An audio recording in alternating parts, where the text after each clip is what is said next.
Ma'am, భార్యాభర్తల మధ్య గొడవ అనేది సర్వసాధారణం.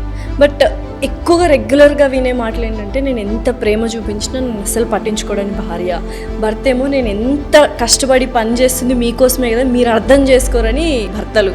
అసలు ఎక్కడ కమ్యూనికేషన్ గ్యాప్ వస్తుంది ఏంటి? ఈ భార్యకు నీ భర్తకు నువ్వు అర్థం చేసుకోవాల్సింది ఏంటి అని అంటే ఆ లవ్ లాంగ్వేజెస్. నాకు చైనీస్ రాదు, నువ్వు చైనీస్లో ఎంత మంచి ఐ లవ్ యూ చెప్పినా అంటాను నేను. ఏది వినరో, మీరు ఏదైతే డిస్కషన్ చేద్దామన్నారో, మీరు పెయిన్ అయిందో ఒక బాక్స్ పెట్టుకోండి మీ ఇంట్లో, మీ బెడ్రూమ్లో. అన్హర్డ్ ఏదైతే మీరు చెప్పాలనుకుంటున్నారో ఆ చిట్టు రాసి అందులో వేయండి. హస్బెండ్ డైలీ అని చెప్పను, డైలీ మీకు ఓపిక ఉండి నిజంగా మీరు మీ ఫ్యామిలీ లైఫ్కి, మీ భార్యకి, మీ సగ భాగం అయిన మీ జీవితంలో ఆవిడకి ఇంపార్టెన్స్ ఉంటే అది చదవండి.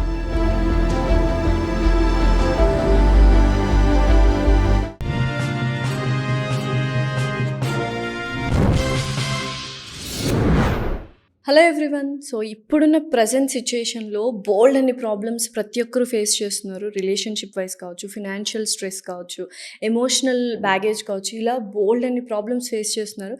బట్ ఎక్కడో ఎవరైనా చెప్తే వింటే బాగుంటుంది అన్న ఫీల్లో కూడా ఉన్నారు. సో ఈ మధ్య అందరు రీల్స్ చూస్తున్నారు, ఇన్స్పిరేషనల్ థాట్స్ కానీ కోట్స్ కానీ చూసి చేంజ్ అవుతున్న వాళ్ళు చాలామంది ఉన్నారు. అలా మంచి మాటలు చెప్తూ ఇన్స్పైర్ చేస్తూ బోల్డ్ అన్ని మాటలు మనకు ఎటువంటి ప్రాబ్లం వచ్చినా డీల్ చేసుకునేంత మైండ్ కెపాసిటీని పెంచేలాగా కొంతమంది చాలా చక్కగా మాట్లాడుతున్నారు. అందులో one of the beautiful and inspirational women ఇప్పుడు మనతో పాటు ఉన్నారు. She's none other than Rachitha Mynampally garu, life coach and counsellor and motivational speaker. నమస్కారం రచిత గారు. నమస్తే లాస్య. ఎలా ఉన్నారండి?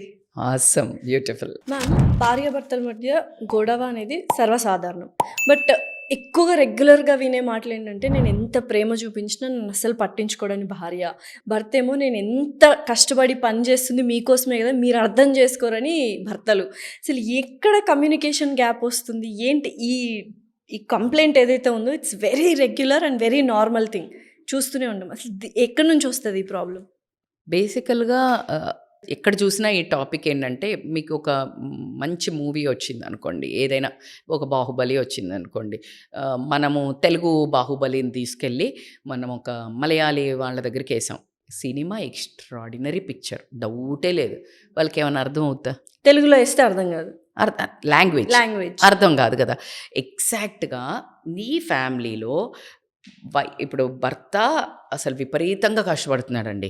ఆ భర్త ఎట్లా అంటే ఫుల్ టూర్స్ తిరుగుతున్నాడు, విపరీతమైన డబ్బు సంపాదిస్తున్నాడు. కానీ ఇంటికి వచ్చే వరకు భార్య అసలు ఎన్ని నగలో లేకపోతే కార్లో పెద్ద ఇల్లు ఇచ్చాడు, స్టిల్ అసంతృప్తి. ఎందుకు అంటే ఈమె మెంటాలిటీ ఎమోషనల్లీ, ఈమెకి ఏంటంటే ఈమె లవ్ లాంగ్వేజ్ ఏంటి అంటే, భర్త కాసేపు ఈమెతో స్పెండ్ చేయడము, కూర్చోవడము, మాట్లాడడము, లేదు కాస్త దగ్గరికి తీసుకోవడము, అంటే ప్రతి ఒక్క దానికి ఈమె కనెక్ట్ అయ్యేది దానికి అని నీకు తెలియకపోవడము. నువ్వు ఎంత తీసుకొల్లొచ్చేసి ఒక డైమండ్ లంగిస్తా. ఈ గిఫ్ట్ లాంగ్వేజ్ ఆఫ్ గివింగ్ వేరే వాళ్ళ లాంగ్వేజ్ ఉంటుంది. భర్త అసలు చాలా టైంకి వస్తాడు, వచ్చేటప్పుడు ఒక మల్లెపూలు తీసుకొస్తాడు, ఒక స్వీట్ తీసుకొస్తాడు, మన పాతకాలం శోభన్ బాబు తీసుకొచ్చినట్టు, జగపతి బాబు తీసుకొచ్చినట్టు. అసలు ఆమెనికి ఎంత కోపం వస్తుందండి, ఏకంగా ₹1,00,00,000 అమ్మేసి పడేస్తుంది. Her language, her love language is డబ్బు. Roja love language is emotional bonding. ఆమె కొనుక్కుంటుంది. I think this is a classic example. అంతే. సో ఇట్లా మనకి యూ నీడ్ టు అండర్స్టాండ్ అండి మీ పార్ట్నర్ లవ్ లాంగ్వేజ్. మనం ఆల్రెడీ ఒక మూవీలో కూడా చూసాము. So power of touch. కొంతమందికి నువ్వు ఎంత ఏమైనా చెయ్యి, కానీ అలా కిచెన్లోకి వచ్చి ఏమైనా కాఫీయో టీయో పెట్టేటప్పుడు, లేకపోతే కాస్త దోశలు వేసేటప్పుడు, కాస్త వంట చేసేటప్పుడు ఆ పక్క నుండి కబుర్లు చెప్పడము, కాస్త కట్ చేసి ఇవ్వటము, కాస్త సర్వీస్ చేయటము, లేకపోతే ఏదో కొంచెం ఆ బెడ్షీట్ చేంజ్ చేయటము, లేకపోతే కొంచెం కర్టెన్స్ ఇవి చేస్తే అసలు ఆమెకి క్వీన్ లాగా, మా ఆయన ఎంత బాగా చేస్తున్నాడు అనిపిస్తుంది. ఇంకొక ఆమెకు అవి చేస్తే నిన్ను ఎవడు చేయమంటున్నాడు అవి అంటది. ఎగ్జాక్ట్లీ అది మచ్ డిమాండెడ్ ఫర్ ఒక ఆమెకి, మచ్ అన్వాంటెడ్ ఫర్ ఒక ఆమెకి. హ్యూమన్ బీయింగ్స్ ఆర్ డిఫరెంట్ అండి. సో నీ భార్యకో నీ భర్తకో నువ్వు అర్థం చేసుకోవాల్సింది ఏంటి అనంటే ఆ లవ్ లాంగ్వేజెస్ మోస్ట్లీ ఎమోషనల్గా ఈ లవ్ లాంగ్వేజ్కి కావాల్సింది ఎవరికంటే మోస్ట్లీ 80% పాపం gents most of the time వాళ్ళది ఒక బ్రెయిన్ సెట్ ఏముంటుందంటే వర్క్ చేసామా వెళ్ళామా వచ్చామా అని ఉంటుంది. బట్ వాళ్ళకు కూడా ఎమోషనల్ నీడ్స్ ఉంటాయి. ఆ ఎమోషనల్ నీడ్సా ఫిజికల్ నీడ్సా కనెక్ట్ కానప్పుడే వాళ్ళు ఇల్లీగల్ ఎఫర్ట్స్కి వెళ్ళడం జరుగుతుంది. You need to understand women, ఆడవాళ్ళకు కూడా భార్య కూడా ఖచ్చితంగా భర్త ఒక లవ్ లాంగ్వేజ్. అతనికి కడుపు నిండా అన్నం పెడితే చక్కగా ఇష్టమైన వాతావరణం లేకుండా నువ్వు కాస్త బాగా తయారవుతేనో, లేకపోతే మంచిగా మాట్లాడితేనో సౌమ్యంగా, లేకపోతే ఎప్పుడు ఆ నైటీ వేసుకొని ఉండకుండా కాస్త కొంచెం డీసెంట్ డ్రెస్సింగ్, పట్టు చీరలు కట్టుకొని ఉండమని నేను చెప్పట్లేదు. పొద్దుకూకులు నైటీ వేసుకోకుండా పొద్దుకూకులు మంచిగా తయారవ్వమని నేను చెప్పను. నాకు తెలుసు ఒక ఆమె చేసే పని కానీ బాధ్యతల మధ్యలో కానీ అదే మగవాళ్ళు చెయ్యలేరు, అంతకంటే వర్స్ట్గా కూడా తయారవుతారని కూడా నేను చెప్తాను ఎప్పుడు. కానీ ఆ లిటిల్ కొంచెం చేంజ్ ఎలాగైతే మనం కోరుకుంటామో ఎగ్జాక్ట్లీ పార్ట్నర్ ఒక లవ్ లాంగ్వేజ్ తెలుసుకోవడం అనేది చాలా ఇంపార్టెంట్. గిఫ్ట్లు ఇస్తే ఇష్టమా? అలా నేను ఆస్తులు అమ్ముకోనక్కర్లా. ఆ గిఫ్ట్లని ఇష్టం ఉండే వాళ్ళకి చిన్న చిన్న గిఫ్ట్లకు కూడా ఇష్టపడతారు. సర్ప్రైజింగ్ ఇష్టం ఉంటుంది కొంతమందికి. బర్త్డే గుర్తు పెట్టుకొని అసలు ఆ రోజు చెప్పాడు అంటే అసలు ఎంత మురిసిపోతుందో. నాకు వచ్చిన ఒక ఎగ్జాంపుల్, పొద్దున లేసి వచ్చే వరకు వాళ్ళ భర్తకు అసలు గుర్తే లేదంట మ్యారేజ్ డే అని. ఇంకా అది ఎమోషనల్ ట్రాజిడీయే. అబ్బాయి లైఫ్లో అయితే అది ఒక పెద్ద భయానకమైన యుద్ధబేరం మోగుతుంది ఆ రోజు వాళ్ళ ఇంట్లో. ఇంకా మ్యారేజ్ డే కాదు, అది పెద్ద బ్లాక్ డే కింద కన్సిడర్ చేయబడుతుంది. మర్చిపో. సో అలాంటివి ఏ ఇంపార్టెన్స్ ఉంది? కొంతమందికి ఫ్యామిలీకి ఇంపార్టెన్స్ ఇస్తే సరిపోతుంది, ఫ్యామిలీతోటి స్పెండ్ చేస్తారు. ఒక ఆమెకి ఫుల్ డబ్బులు సంపాదించాలని ఉంటుంది. So you need to understand language.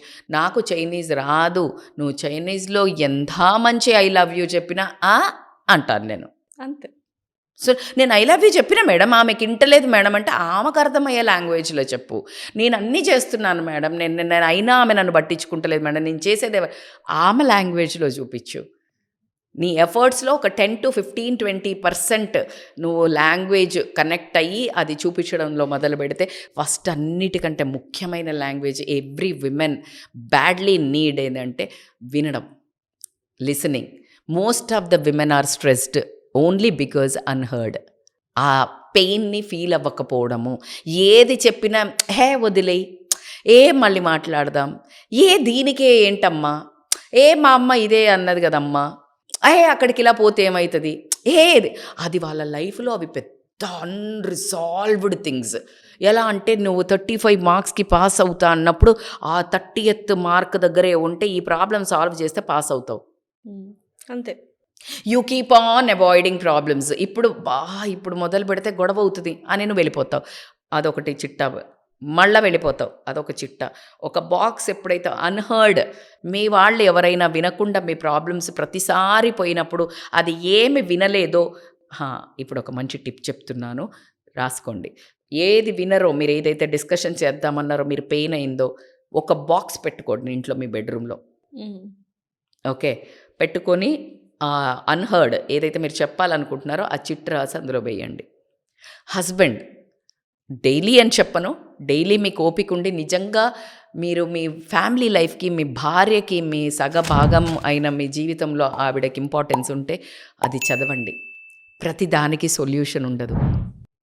For your kind information, don't try to. But అది చదివిన తర్వాత దానికి తగ్గట్టు అట్లీస్ట్ మీరు సాల్వ్ చేయలేకపోయినా నేను ఎంపతి ఫీల్ అవుతున్నాను, ఇది ఇలానే ఉంటుంది, మన ఇద్దరం కలిసి దీన్ని ఫైట్ చేద్దాం, ఐ యామ్ విత్ యూ, ప్రపంచమంతా అటువైపు ఉండని, నేను నీతో ఉన్నాను అని ఒక టచ్, ఒక హగ్, ఒక ప్రజెన్స్, ఒక బాడీ లాంగ్వేజ్, ఒక చిన్న భరోసా ఇచ్చి చూడు, ఇట్లే మాయమవుతుంది. సో కానీ మీరు ఇలా ప్రతిదీ వెళ్ళి పైలప్ చేసి అది ఏదో ఒక రోజు బాంబుగా పేలడము, ఆ బర్స్ట్ గొడవ ఒకటైతే ఆ గొడవలు పైలప్ అయినప్పుడు డివోర్సుల దాకా, ఆ డివోర్స్ ఇచ్చే ధైర్యం లేనప్పుడు ఇల్లీగల్ ఎఫైర్స్ దాకా, లేదు అంటే సూసైడ్స్ దాకా, ఇవన్నిటిలో ఉన్న ఎఫెక్ట్ అయ్యేది ఎవరు అని అంటే గనక మీ పిల్లలు. అండ్ ఈ భర్త ఎవరైతే ఉంటారో, ఈ పార్ట్నర్ ఎవరైతే ఉంటారో వాళ్ళ మానసిక అశాంతి, వాళ్ళు కూడా తృప్తిగా ఉండరు కదా. కానీ నువ్వు అదే ఫస్ట్ ఇమ్మీడియట్‌గా ఒకేసారి గనక నువ్వు ఈ ప్రతి సంవత్సరం ఏదో అంటారు కదా! ఇమ్మీడియట్‌గా ప్రతి సంవత్సరం ఏదో ఒక మొక్కు తీర్చుకోకపోతే ఏదో పెద్ద విస్ఫోటం జరుగుతదని చెప్తారు. అలాగా ఈ అమ్మవారే. లేడీ ఎవరు అంటే ఒక దేవత. యూ నీడ్ టు ధూపం, దీపం డైలీ. నైవేద్యం, శాంతి. చిన్న కోరికలుంటాయండి. వాళ్ళ చిన్న ప్రపంచం అంతే. ఆ ప్రపంచంలో నేను, నా భర్త నాకే అటెన్షన్ ఇవ్వాలి. హోల్ వరల్డ్‌ది అడుగుతలేదు కదా అటెన్షన్. నా భర్త నేను నా ప్రేమ చూపించాలి. నా భర్త నాకు సమయం ఇవ్వాలి. నా భర్త నా ఫ్యామిలీకి ఇంపార్టెన్స్ ఇవ్వాలి. నాకు రీసెంట్‌గా ఒక 25 ఇయర్స్ మ్యారేజ్ లైఫ్ తర్వాత last counselling from other country overseas నుంచి 25 ఇయర్స్ తర్వాత కూడా అసలు ఎంత అంటే ఆ సొద ఒక 5-6 గంటలు విన్నా అయిపోతలేదు. షీస్ కంటిన్యూస్లీ చెప్పడం, మేడం అసలు లేదు మేడం, వాల్యూ లేదు మేడం, నేనంటే వాల్యూ లేదు, నేనంటూ లైఫ్లో లేను, జస్ట్ నేను అట్లా ఒక మనిషిని, నన్ను ఏ రోజు కన్సిడర్ ఒక రెస్పెక్ట్ లేదు. అసలు చెప్తూ ఉంటే నాకైతే ఎంత బాధేసిందంటే, బట్ టోటల్గా అటువైపు కాయిన్ చూస్తే తప్పు లేదు తెలుసా. తప్పు లేదు అంటే తప్పు ఉంది, కానీ ఆయన చెప్పే ఆన్సర్ ఏంటి అని అంటే పూర్తిగా నేను బాధ్యత అసలు వీళ్ళని పట్టుకొనే తిరిగాను. ఎటువంటి ఇల్లీగల్ ఎఫైర్స్ లేవు, ఎటువంటి తాగుడు లేదు, ఎటువంటి తిరుగుడు లేదు, ఓన్లీ నిర్ణయాలు మంచిగా సెటిల్ అవ్వాలి, కెరియర్ అనే తిరిగాను. కానీ అసలు ఇంగ్రీడియంటే మిస్ అయింది. కరెక్ట్, అర్థమైందా? So what is the point? నువ్వు ఎంతో ఇష్టంగా ఒక డిష్ చేసావు, చాలా మంచిగా. అసలు నీ ఉద్దేశం ఏంటంటే అసలు మంచిగా చేసి ఇప్పుడు నాకు మ్యామ్కి పెట్టాలని మీరు చాలా బాగా పెట్టారు. అసలు నాకు ఆకలి అంటే నేను తినేటట్టే పెట్టాలను. నువ్వు ఇక్కడ ఒక గోడ కట్టేశావు, ఒక గ్లాస్ పెట్టేశావు, నువ్వు అక్కడ పెట్టావు, నా కడుపు నిండలా. What your feeling? నేను పెట్టేసిన మేడం అని. మన ఇద్దరి మధ్యలో గ్యాప్ ఉంది, నేను తీసుకోలేకపోతున్నాను. నేనైతే అందించా అన్న ఫీల్లో నేనున్నాను. ఎగ్జాక్ట్లీ. నాకు అసలు లేదు, అసలు నాకు అందట్లేదు కదా. నాకు అసలు నేను కన్సిడర్, నాకు ఇష్టమైన డిష్ పెట్టావా, తిన్నావో లేదో కూడా వెళ్ళిపోయింది. జైల్లో ఖైదీ మాదిరి. What is the point? So most అంటే మన ఇండియన్ అని చెప్తాను నేను, ఒక 60-70% అయినా కూడా women are facing this. And gents ఎటువంటి ప్రయత్నలోపం లేకుండా వాళ్ళ ఉద్దేశంలో ద బెస్ట్ చేస్తున్నారు. కుటుంబం కోసం, భార్య కోసం, స్టేటస్ కోసం, సింబల్ కోసం, ఆస్తి గూడగట్టడం కోసం అసలు నిర్విరామంగా కష్టపడుతుంటారు. బట్ వైఫై కనెక్షనే లేదు. ఎవరి కోసం ఇష్టపడుతున్నావో వాళ్ళకి కనెక్షన్ లేదు. What is the point? You are disconnected from the family. ఎంత అన్యాయం అండి. ఒక్కరోజు కాదు, 2 రోజులు కాదు, ఒక 20-25 ఏళ్ల ఆవేదన ఆమెకి ఎవరు తీసుకొచ్చి ఇవ్వాలి? ఇప్పుడు past haunts, present and future అన్నట్టు ఇప్పుడు ధైర్యం పెరిగి ఇప్పుడు గొడవలు పెరగటం వల్ల ఎటువంటి బ్యాడ్ అట్మాస్ఫియర్ ఉండి కిడ్స్కి ఎంత ఎఫెక్ట్ అవుతుంటుంది. Definitely. So is this real? ఎవరన్నా ఆ ఫ్యామిలీలో ఎవరన్నా అలాంటి వాతావరణం డిజర్వింగా లైఫ్లో? లేదు. ఇలా ఒక్కరు కాదండి, ఒక 70-80% ఉన్నారు. కాబట్టికి అట్లీస్ట్ నౌ ప్రతి ఒక్క భర్తలు భార్యలకు, మోస్ట్లీ భార్యలైనా కూడా భర్తల ఎమోషన్స్ని, వాళ్ళు కష్టపడేది మా కోసమే, నువ్వు చేసేది మా కోసమనే ఒక అప్రిషియేషన్ వర్డ్ ఇవ్వటము. లేకపోతే అరే కనెక్ట్ అవ్వట్లేదు, నువ్వు ఇంత చేసినా నాకు నీతో ఉండాలని ఉంటాను, నువ్వు ట్రై చేసినా వినని వాళ్ళు ఉంటారు. ఎందుకంటే వాళ్ళకి ఎమోషనల్ కనెక్షన్ అనేది ఉండకపోవడము, ఓన్లీ కమర్షియల్ కనెక్షన్స్ మీద పడడము, ఈ సామాజికంగా సోషల్ స్టేటస్ ప్రూవ్ చేసుకుంటే మగాడినిరా అనుకోవడము, అదే సక్సెస్కి కొలమానం అనుకోవటము అనే ఒక భ్రమలో బ్రతకడం అనేది మగాళ్ళకి ఎక్కువ శాతం ఉండటం జరుగుతుంది. అది కాదు, ఫ్యామిలీ రిలేషన్షిప్ను కూడా అంతే బ్యూటిఫుల్గా తో పాటు తీసుకెళ్ళిన వాళ్ళే సక్సెస్ఫుల్ అనేది ఒక సక్సెస్ మీనింగ్ మారిపోయింది Lasya. That's how actually relationships. So అందుకనే చాలా మరుగున పడుతున్నాయి, డివోర్సులు అవుతున్నాయి, గ్రే డివోర్సులు వస్తున్నాయి, స్లీప్ డివోర్సులు వస్తున్నాయి. వీటన్నిటికీ ఎన్ని వస్తున్నాయి అని మనము ఎగతాళి చేసే ముందు, ఎగతాళి చేసేసి ఎద్దేవా చేసేసి ప్రతి ఒక్కరిని క్రిటిసైజ్ చేసే ముందు వాళ్ళు ఒళ్ళు బలుపొక్కి కొట్టుకొని వెళ్తున్నారు అని మనం కమెంట్ చేయడానికి నేను మాత్రము ఒప్పుకోవడం లేదు. ఎందుకంటే అలా ఒక 10-15% ఉంటారు లాస్య. అంత దమ్ముతోటి, ధైర్యంతో ఒక ఆడళ్ళైనా మగవాళ్ళైనా ఒక 15-20 సంవత్సరాల తర్వాత ఇలాంటి నిర్ణయాలు తీసుకోవాలి అని అంటే not not knowing of your partner love language, me partner యొక్క మీ భార్యదో భర్తదో లవ్ లాంగ్వేజ్ తెలియక మీరు రాంగ్ కనెక్షన్లో వెళ్ళటం వల్ల వచ్చే ఒక నెగిటివ్ సైడ్ ఎఫెక్టే. కాబట్టి ఇప్పటికైనా మనం మేలుకొని ఇమ్మీడియట్గా కరెక్షన్ కనుక చేసుకుంటే, ఎలా అయితే మీరు సంవత్సరం అంతా చదవకపోయినా ఒక్క 2-3 రోజులు గట్టిగా చదివితే ఎలా పాస్ అయిపోతారో, ఒక బాగా శ్రద్ధ పెట్టి చదివితే అప్పుడప్పుడు ఫస్ట్ వచ్చిన వాళ్ళు కూడా ఉంటారో, ఇన్ని రోజులు చేసిన తప్పులకి ఇప్పుడు ఒక వారం రోజులు 10 రోజుల నుంచో ఇమ్మీడియట్గా స్టార్ట్ చేసి కరెక్షన్ చేసుకుంటూ పోతే అద్భుతమైన లైఫ్ ముందు మీరు లీడ్ చేయాలని నేను మనస్ఫూర్తిగా కోరుకుంటున్నాను. డెఫినెట్లీ. సో మీకు వచ్చిన లవ్ లాంగ్వేజ్ కాదు, వాళ్ళకు నచ్చిన లవ్ లాంగ్వేజ్ ఇవ్వాలి. ఎగ్జాక్ట్లీ. నేను ప్రేమ చేస్తున్నాను మేడం అని చాలామంది చెప్తారు.